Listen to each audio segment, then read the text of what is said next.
Good evening everyone, welcome to BAJIRAO IAS Academy, the Hindu News Analysis. Today is 5th August 2025 and today we have some important topics for the discussion from the Hindu newspaper. So in this discussion, we'll be understanding some very important topics in a detailed and in-depth manner. So the objective of this discussion to make you adequately equipped with all the current affairs which are given in the Hindu newspaper. So without any further delay, let's get into the discussion and let's understand these topics in a detailed manner. And the first topic that we are going to discuss is about Article 370. We all knew that the Parliament has abrogated Article 370 of the Indian Constitution. Now, Article 370 of the Indian Constitution gives special status to the Jammu and Kashmir. So, after abrogation of Article 370, Jammu and Kashmir has been divided into two union territories: Union Territory of Ladakh and Union Territory of Jammu and Kashmir. But the Union Territory of Jammu and Kashmir has been given a legislature. So let's understand the context first, and this could be important for the gender studies paper too. So if you look at the context of this topic, so on August 5, 2025, so it actually marks 6 years since the decision to abrogate Article 370 has been taken by the central government and the Union Parliament. So as I have already told you, after abrogation of Article 370, Jammu and Kashmir has been divided into the Union Territory of Ladakh and the Union Territory of Jammu and Kashmir with the legislature. So to fully understand the implications of the abrogation of Article 370 of the Indian Constitution, so it is important for us to understand Article 370. So what are the conditions after the abrogation of Article 370? Is there any meaningful progress happening in the Union Territory of Jammu and Kashmir? So all these factors that we'll try to understand in this article, right? So on 5th August 2019, so this was the day on which abrogation of Article 370 takes place, and in fact it has reshaped the Kashmir's special status, and this is also considered as a landmark moment. So because on this date abrogation of Article 370 came into effect, so therefore the centre has been claiming that there is improved governance, economic activity and more security in the state of Jammu and Kashmir.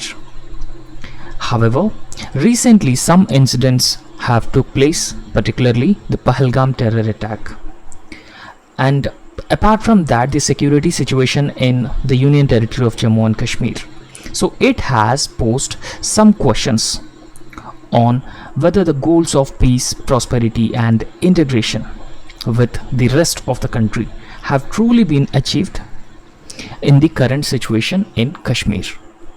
So let's try to find out what sort of a progress that the Jammu and Kashmir Union Territory has achieved so far, whether the claims that are being made by the centre, so it talks about improved governance, more economic activity, a better security situation.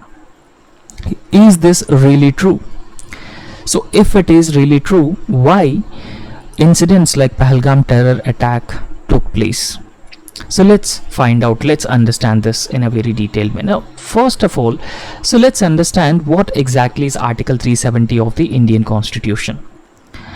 Now when Article 370 was in existence in the Indian Constitution, it provides a special autonomous status to Jammu and Kashmir.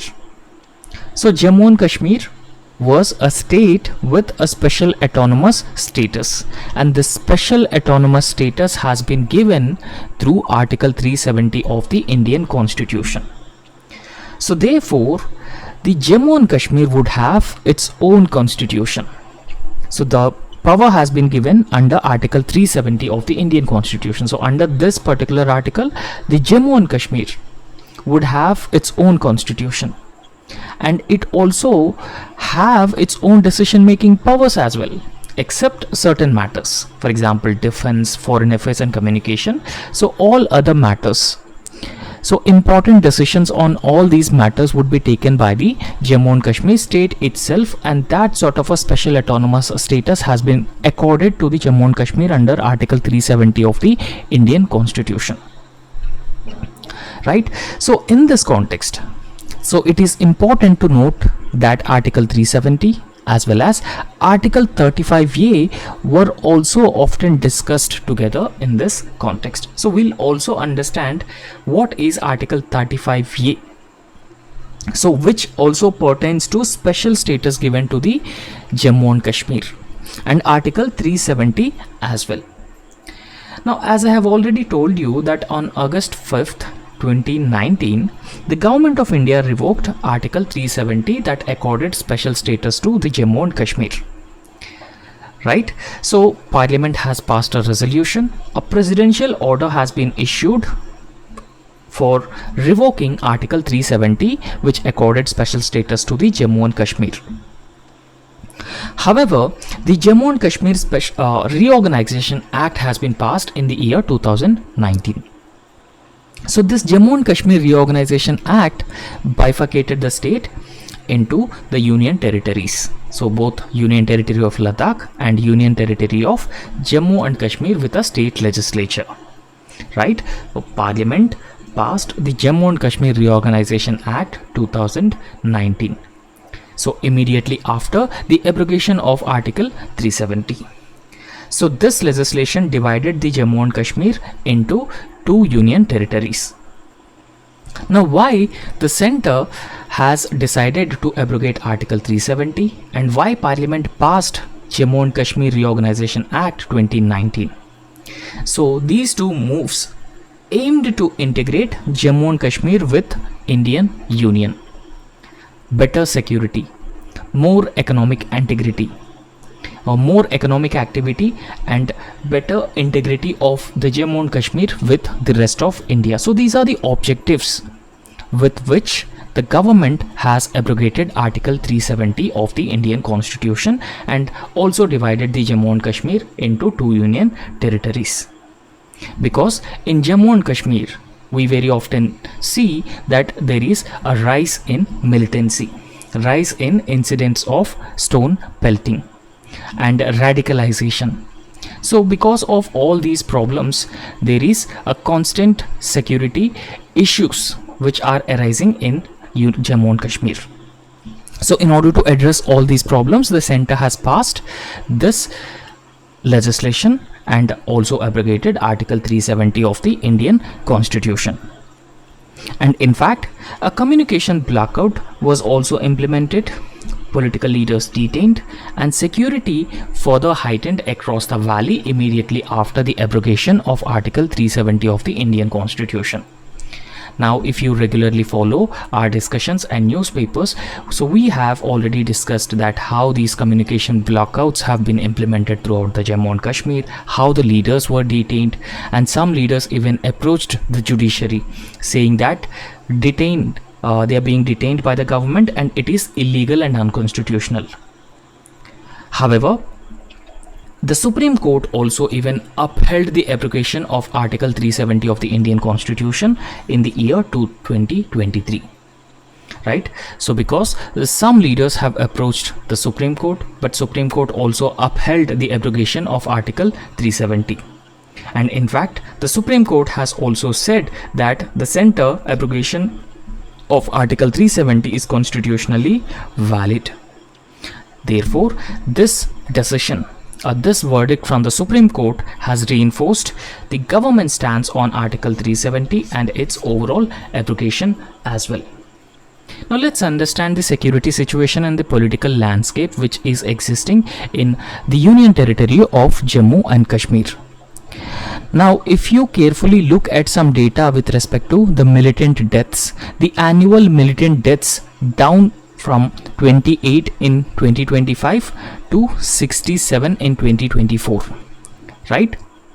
So therefore there is a significant decline in the number of militant deaths. But we have seen Pahalgam terror attack during April this year. So therefore Pahalgam terror attack in Jammu and Kashmir clearly highlighted the vulnerabilities existed in the state of Jammu and Kashmir. So Union Territory of Jammu and Kashmir. So statehood is not yet given to Jammu and Kashmir. So it is still a Union Territory. However, Jammu and Kashmir, you very often see the unrest which is existing. Now if you look at the unrest which is prevailed in Jammu and Kashmir, it is you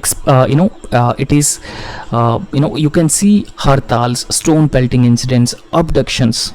So all these things have been nearly vanished, right?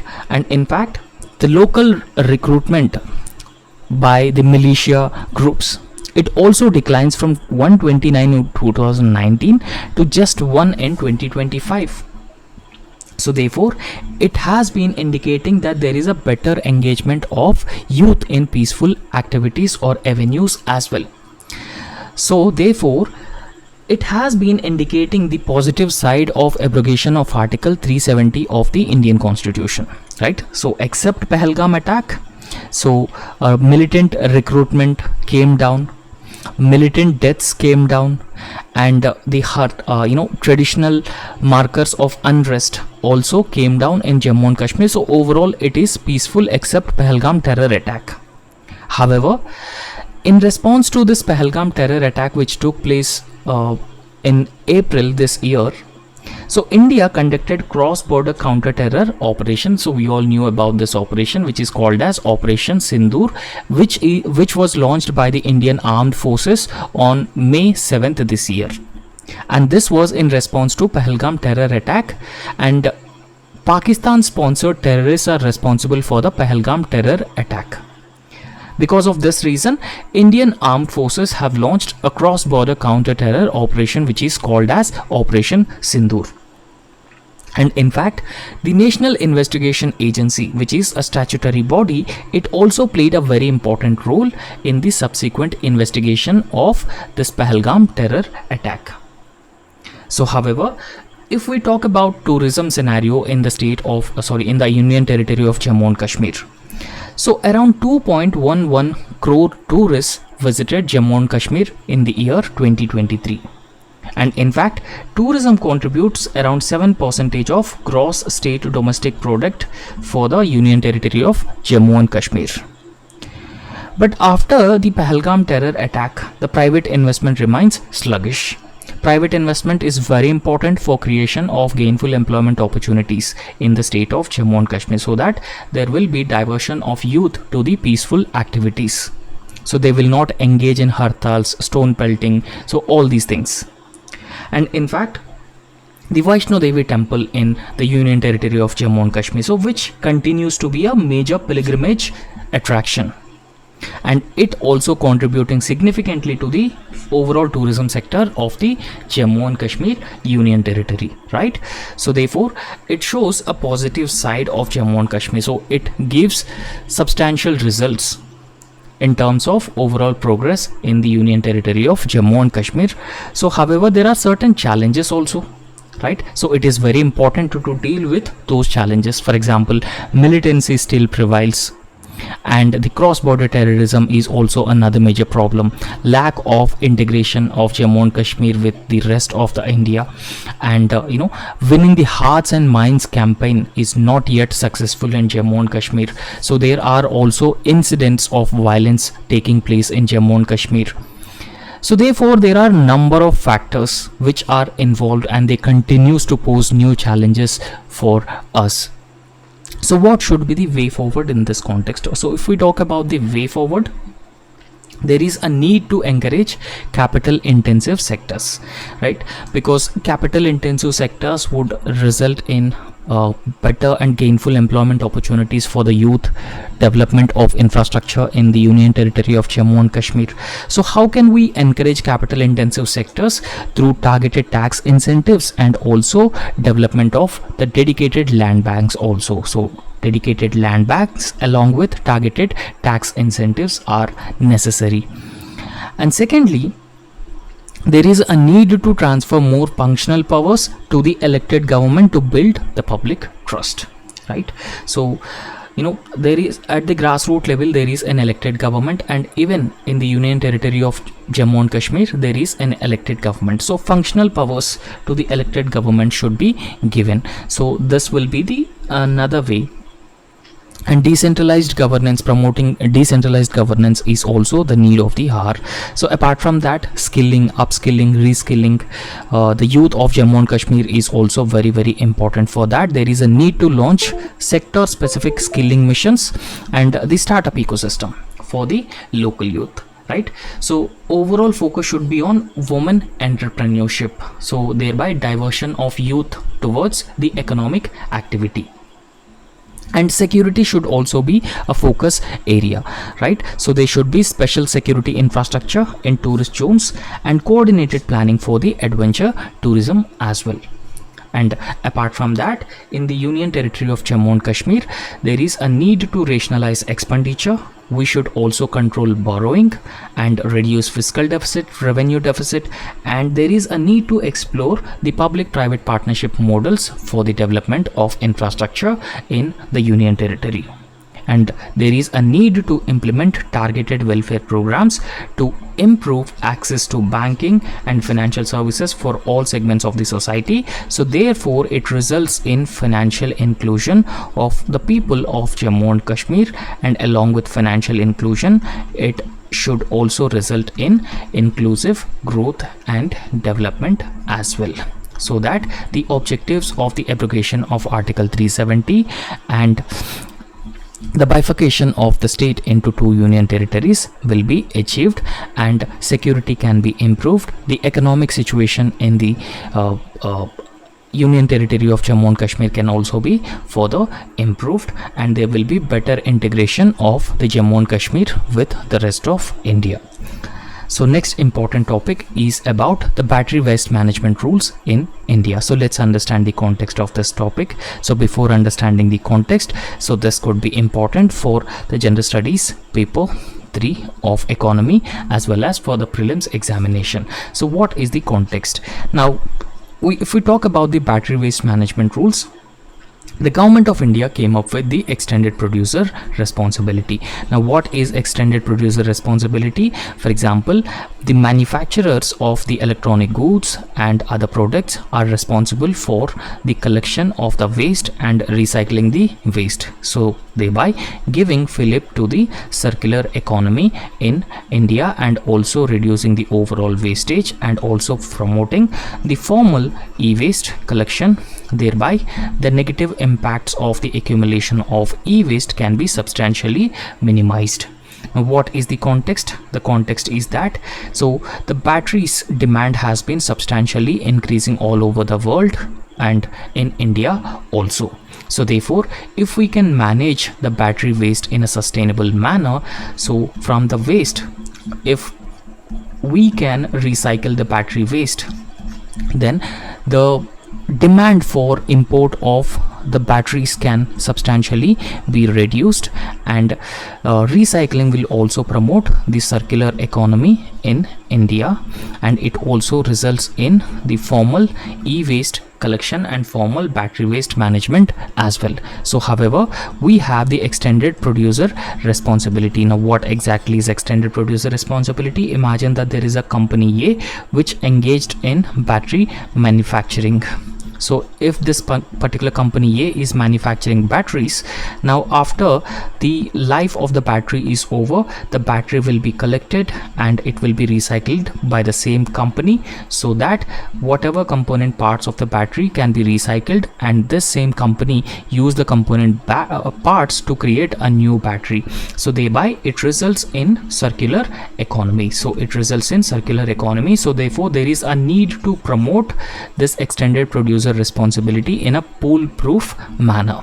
So however, the context is that there are certain concerns about the inadequacy of the extended producer responsibility. Now, extended producer responsibility needs to be implemented in a foolproof manner, but here the problem is that there are certain concerns with respect to implementation of this extended producer responsibility, because the floor price for battery waste recycling is not properly maintained. Now, what exactly is considered as a floor price? Floor price is a certain minimum amount of price which is fixed for the recycling of the battery waste or any other waste, right? So inadequacy in the implementation of EPR price for the battery waste recycling. So ultimately it might pose certain risks for the environmental safety. For environmental safety, it may have certain issues, and it even threatens the circular economy that India has been emphasizing upon, and even it impacts the foreign exchange savings as well. So how it impacts the foreign exchange savings? If we don't promote the e-waste recycling in a formal way, then we need to import the battery components from other countries.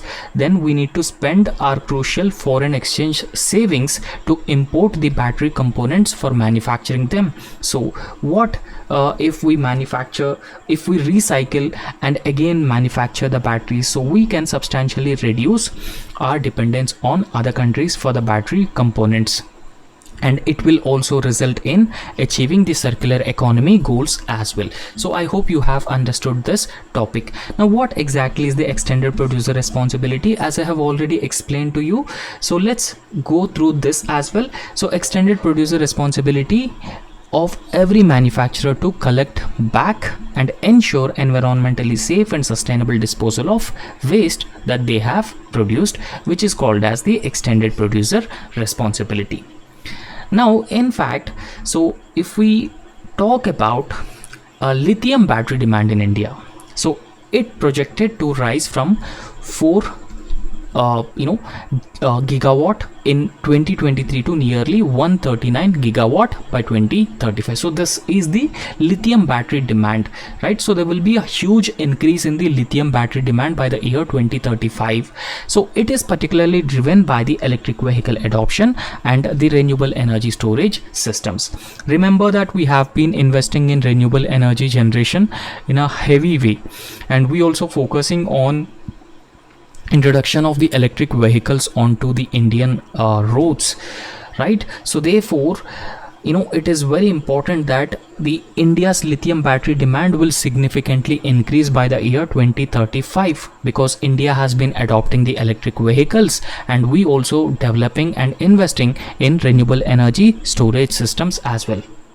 But here the problem is that, what if we have disposed the lithium batteries in an unsafe manner? So this unsafe disposal of lithium batteries, it can result in the leakage of hazardous materials. So there are certain hazardous materials within these lithium batteries, and if we dispose them in an unsafe manner, so it will result in the leakage of these hazardous materials into soil and water, thereby contributing to the soil pollution and water pollution as well, right? So thereby contributing to India's 1.6 million metric tons of annual e-waste generation. So remember, India is the third largest producer of e-waste.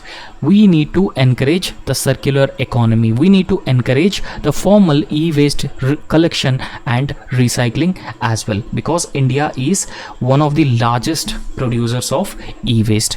And if we don't manage this e-waste in a proper way, in a formal way, it might result in soil pollution and water pollution as well, and we need to depend on other countries for battery components, and there will be a substantial extraction of the resources as well, and it might not result in the sustainable development, right? So what exactly is a sustainable development, right? So sustainable development is a development that meet the needs of the present generation, the future generation, without compromising their own needs. So that is the definition of the sustainable development.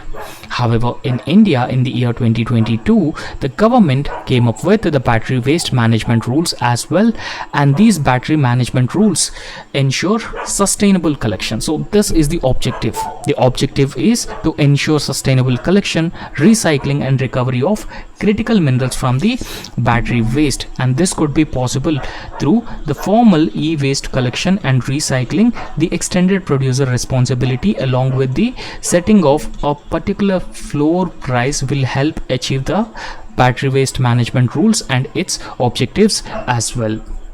So if we talk about the challenges in current extended producer responsibility pricing mechanism, so let's understand that the existing floor price for the extended producer responsibility under battery waste management rules is too low to cover the actual cost of the advanced recycling technologies, right? For example, even if a private company wanted to invest in e-waste collection and recycling, so if the government is mandating the minimum floor price, which is very less, it is lesser than the actual cost of the advanced recycling technologies. So this is a kind of a disincentivize for those who are ready to invest in e-waste collection and recycling, right? So therefore it might release hazardous elements into the environment, thereby soil pollution, water pollution, and the informal way of handling e-waste is also not good for the environment as well, right? So however, low pricing further incentivizes the illegal recyclers who very often issue fake certificates, and they even dump waste also on open landfills. So therefore it replicates the failures which were seen in India's plastic waste management sector previously, right? So therefore we should not incentivize the illegal recyclers because it would have several negative effects. However, without adequate recycling of this battery waste, India could face over 1 billion in foreign exchange losses by the year 2030. So how India could face the losses of foreign exchange, I have already explained, because if we don't recycle the battery waste, if we don't reuse the components of the battery for the manufacturing of new batteries, then we need to import the battery components from other countries. So thereby it can pose $1 billion foreign exchange losses for India as well, because if we don't recycle, if we don't reuse, if we don't promote the circular economy, then we need to import lithium, cobalt and nickel on large quantities from other countries. So therefore it might result in the loss of foreign reserves as well. Now, what should be the policy reforms and strategic actions that needs to be taken in this context? So India should actually align the extended producer responsibility floor prices with international benchmarks. For example, there are certain countries like UK which set a particular benchmark floor price of 600 rupees per kg for EV battery recycling. And along with that, we need to adjust the purchasing power as well. So this has to be done in India in order to promote the formal recycling and e-waste collection, e-waste management, and also promotion of the circular economy as well. So along with that, additionally, robust audit systems, digital tracking of extended producer responsibility certificates, and even stringent penalties for fraud and illegal recyclers. So this is also very important additional measure that the government of India should take in this context. And apart from that, skilling, training and regulatory inclusion of informal sector workers can further expand recycling capacity, and it can even eliminate the unsafe disposal practices as well. So ultimately we should focus on the battery waste management, which should be done in a formal way, because that would further give fillip to the circular economy in India, and that will also substantially reduces India's dependence on other countries for cobalt, nickel and lithium. So I hope you have understood this topic. And next important topic is, there is an article about the Election Commission of India in the Hindu newspaper. We all knew that Election Commission of India is very important for mains examination, particularly in General Studies paper 2. So therefore, let's understand about the importance of Election Commission of India in ensuring free and fair elections. So let's understand the context of this topic. So what is the context? The context is that allegations of irregularities in 2024 general elections have further reignited debates on the transparency and impartiality of the Election Commission of India, right? So it has resulted in the debate about the transparency and impartiality of the Election Commission of India. So let's understand some important details about the Election Commission of India. So Election Commission of India is a constitutional body under Part 15 of the Indian Constitution, right? So under Part 15, Article 324 to 329 of the Indian Constitution, it deals with the Election Commission of India. Now Election Commission of India is an autonomous constitutional body, and Election Commission of India conduct elections to Lok Sabha, Rajya Sabha, President, Vice President, and State Legislative Assembly and State Legislative Council. And it was established in 25th January 1950, and on this day National Voters Day is celebrated. Now what is the structure of the Election Commission of India? The Election Commission of India is a multi-member body because it consists of the Chief Election Commissioner and 2 election commissioners who are appointed by the President. And the tenure of the election commissioners is 6 years or up to the age of 65 years, whichever is earlier. And in fact, the retiring election commissioners are eligible for the further appointment by the government of India. So however, if we talk about the removal of the chief election commissioner, so a resolution on the grounds of proven misbehavior and incapacity with the majority of 2/3 members present and voting, which is further supported by more than 50% of the total strength of the house, and this is known as the special majority, right? So thus very same special majority is required for the removal of the judges of the Supreme Court and High Court, right? So however, the election commissioners are being removed by the president on the recommendations of the chief election commissioner, right? So I hope you have understood some important details with respect to the Election Commission of India. Now let's understand some allegations about the Election Commission of India and what is the public perception of ECI. Now in fact, the overall legitimacy of any democratic electoral system. Now remember that India is a democratic nation. We have an independent election commission, and election commission plays an instrumental role in conducting free and fair elections in India. However, the legitimacy of electoral democracy, so it actually depends on the perception of fairness, particularly by those who lose elections, akin to the judicial verdicts or the competitive sports outcomes, right? So therefore, the legitimacy of the democratic electoral system overall depends on the fairness of the Election Commission of India and its role of conducting elections firstly.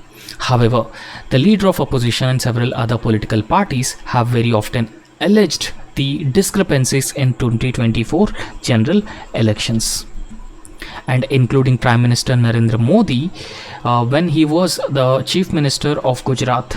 So he also raised certain questions on the impartiality of the Election Commission of India. So all these things have triggered a debate on the Election Commission of India and its overall functioning. However, in Bihar also, the Election Commission of India has been undertaking a intensive revision of the electoral rules. And in fact, the leader of opposition in the state of Bihar have also claimed that the exclusion from the draft electoral roll due to the mismatch in his electoral photo identity card number with Election Commission of India records. So therefore, it has also created a fresh controversy about the functioning of the Election Commission of India and its fairness as well. Now, what functions that the Election Commission of India performs?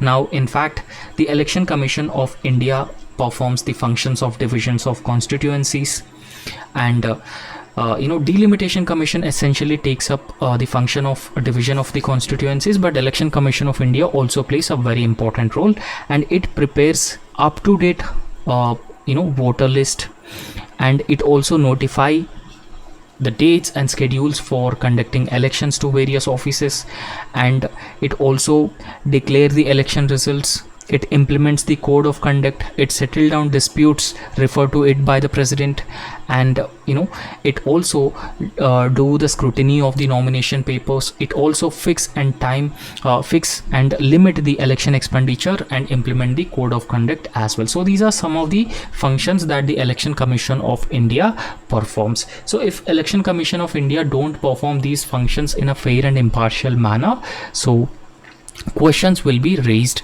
on the functioning of the Election Commission of India. Now, what are the certain deficiencies which are being highlighted in recent times about the Election Commission of India? Now, in fact, the Election Commission of India's neutrality and also efficiency are being tested in role preparation, election scheduling, enforcement of the model code of conduct differently for the ruling party and the opposition parties, vote counting, and even the grievance redressal as well. So therefore, in all these factors, the neutrality and efficiency of the Election Commission of India has been tested. However, the Commission has largely limited itself to asserting that the electoral voting machines are tamper-proof, while failing to provide clarity on multiple procedural queries as well. And in fact, because of the certain concerns raised by the opposition political parties about the EVM machines, the Election Commission of India has introduced the voter verifiable paper audit trial. Right. So unlike other EVM components, the voter verifiable paper audit trial VVPAT consists of a centrally installed software, yet its random tallying process remains arbitrary and also inadequately explained by the Election Commission of India. So therefore, it also raises certain questions on the functioning of the Election Commission of India. So let's understand some structural and systematic challenges which are existed. Right. So in fact, the political parties vary in their ability to monitor different stages of the electoral process. So therefore, it leads to unequal oversight capabilities of the political parties against the Election Commission of India. However, the electoral integrity, it's not just about the compromise or a negotiation between the political parties or political parties and the Election Commission of India. Rather, it is a constitutional obligation that the Election Commission of India must uphold. And in fact, the Election Commission of India should also enhance transparency, procedural fairness, and even proactive disclosure to further restore the public confidence in the electoral framework as well. So in this context, the former Chief Election Commissioner T.N. Seshan and his reforms with respect to the Election Commission of India are much appreciated, because those reforms aimed at transparency, impartiality, fairness, and accountability of the functioning of the Election Commission of India. So such reforms are also needed in the functioning of the Election Commission of India. So another important topic, recently the Supreme Court has given a verdict stating that the Central Pollution Control Board and other state pollution control boards have the powers to import restitutionary damages. Now, what are the restitutionary damages? Right? So restitutionary damages are actually certain damages which are being caused to restore the damage caused to the environment, forests, wildlife. Right? So therefore, recently the Supreme Court has affirmed the power of the pollution control boards, which is a statutory body, to impose restitutionary and compensatory damages. Right? So restitutionary is restoring the damage that is being caused by the industries by releasing effluents into or wastewater into the environment, and even the compensatory damages as well under Air and Water Acts.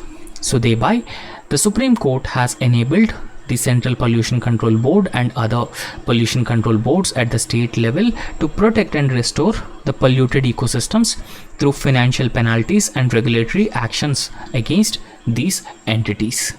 So therefore, this particular ruling of the Supreme Court of India that comes at a time of rising pollution and increasing concerns of environmental degradation all across the country. So let's understand the ruling of the Supreme Court of India. The Supreme Court of India ruled that the Central Pollution Control Board and State Pollution Control Boards, so they can impose fixed monetary penalties, or they can also demand bank guarantees for the environmental restoration on the entities which have caused the environmental damages firstly. And in fact, we all knew that Water Act 1974 has been passed and Air Act 1981 has been passed. So they gave certain powers to the Central Pollution Control Boards and State Pollution Control Boards. Right, so these powers to the Central Pollution Control Board and other pollution control boards stem from sections 33A and 31A of the Water Act 1974, Water Act 1981 respectively. So thereby reinforcing both's role in environmental management. However, this judgment has been given by the bench led by Justice P.S. Narasimha, Justice Manoj Mishra.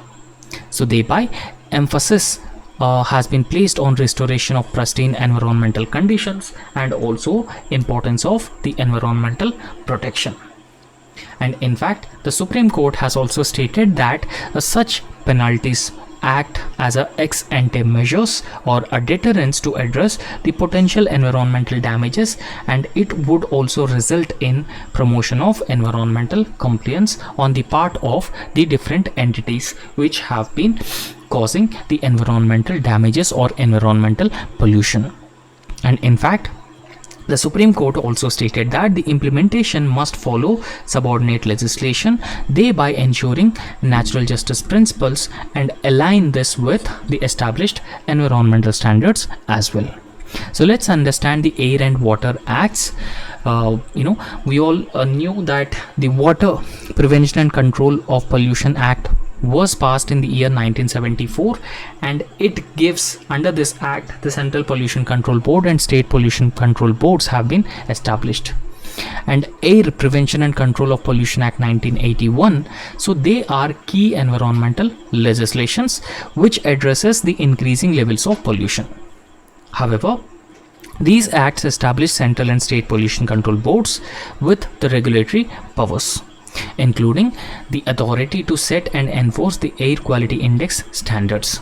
However, section 33A of Water Act and section 31A of Air Act, so they empower the pollution control boards to issue binding directions for the environmental protection. And in fact, these acts also embody the principles like precautionary pay principle. Now, what exactly is a precautionary principle? So precautionary principle actually means that, imagine that a certain policy has been launched, and if this policy results in damages to the public, damages to the environment, and there is no scientific agreement about this, that it will not cause adequate or large scale damages to the environment. So there is no scientific agreement, there is no consensus. So in that case, the precautionary principle says that that policy should be revoked, right? So the policy should not be implemented because this policy would result in large scale public damage or environmental damages. So therefore, the principles which are mandated by these legislations result in principles like precautionary principle and polluter pays principle. For example, imagine that there is an industry which has been causing large scale pollution of the surrounding environment. Then the polluter, in this case, this industry will pay for the damages of the environment. And apart from that, the intergenerational equity, which is very close to the sustainable development definition. So ultimately, it forms the backbone of India's environmental management framework, right? So these are some details about the Central Pollution Control Board and State Pollution Control Board and important legislations. So anyway, that's all in this lecture, and thank you so much. And if you like our lecture, please subscribe our YouTube channel.